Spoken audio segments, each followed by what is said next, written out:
enfrentando a depressão.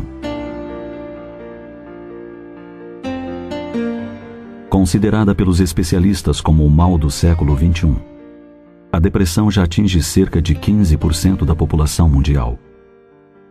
A depressão é um estado d'alma que tem como causa diversos fatores, mas o principal deles, e muitas vezes ignorado pelos especialistas, está radicado no cerne do espírito imortal.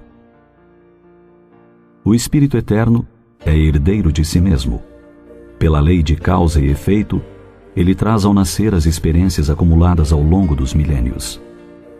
O que geralmente ocorre é que o espírito que se reconhece culpado cria inconscientemente um mecanismo de autopunição. Sabe que infringiu as leis divinas e por isso não se permite ser feliz.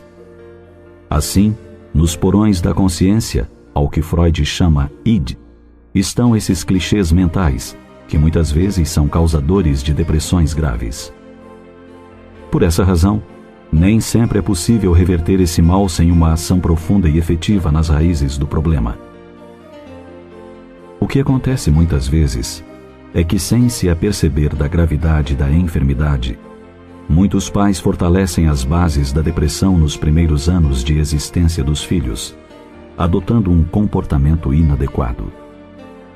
Quando a educação se baseia principalmente em questões materiais, visando uma projeção social e a abastança financeira do ser, geralmente está se criando fortes bases para que a depressão possa se instalar.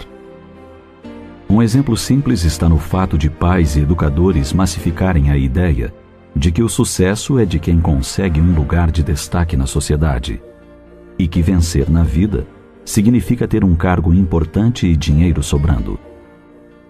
Desde pequena, a criança aprende a fazer cálculos, ouve falar em investimentos financeiros, juros. Aprende a comparar seus brinquedos com os do amigo, o carro do pai com o carro do vizinho, etc. É iniciada desde cedo num mundo de competições, de concorrências, de incentivo ao ter, em detrimento do ser. Por tudo isso, quando essa criança se torna adulta e mergulha numa profissão, não está preparada para lidar com as emoções e fraquezas que trouxe consigo de outras eras.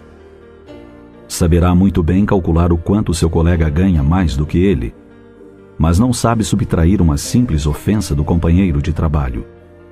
Saberá lutar pela primeira posição na empresa, mas não sabe tolerar a mínima frustração de um afeto não correspondido.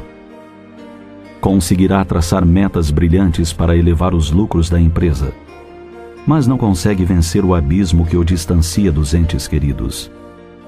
Criará estratégias eficientes para elevar-se na hierarquia, galgando postos de relevância, mas não compartilha a mínima tarefa em equipe.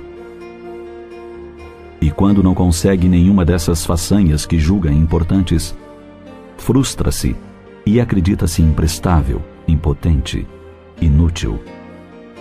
E no final de tudo, aparece a depressão. Esse mal que tem origem nas raízes do ser imortal e que é a causa de muitas desgraças nos dias atuais.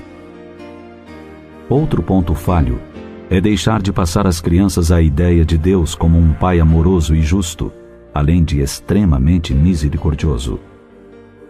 Se ele cresce com a certeza da existência de Deus e do seu amor, saberá confiar e alimentar a esperança de dias melhores, mesmo tendo que enfrentar algumas noites sem estrelas. A criatura que crê em Deus jamais se desespera, mesmo sabendo-se devedora das leis que regem a vida, pois tem a certeza de que Deus não quer o castigo nem a morte daquele que dá um passo em falso. Sabe que Deus deseja, tão somente, que acertemos o passo no compasso das suas soberanas leis.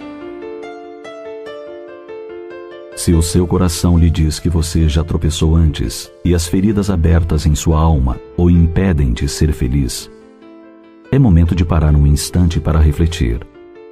É o momento de abrir a alma ao Criador, reconhecendo os atos insanos e rogar o seu perdão em forma de oportunidades para refazer o caminho. Certamente, ouvirá a resposta do Pai amoroso a lhe dizer com suavidade: Filho, cada dia que amanhece é a renovação da minha confiança na sua redenção, no seu aprendizado, no seu progresso, como filho da luz que é. E enquanto houver dias amanhecendo, você saberá que o convite do Criador está se repetindo ao seu coração de filho bem-amado.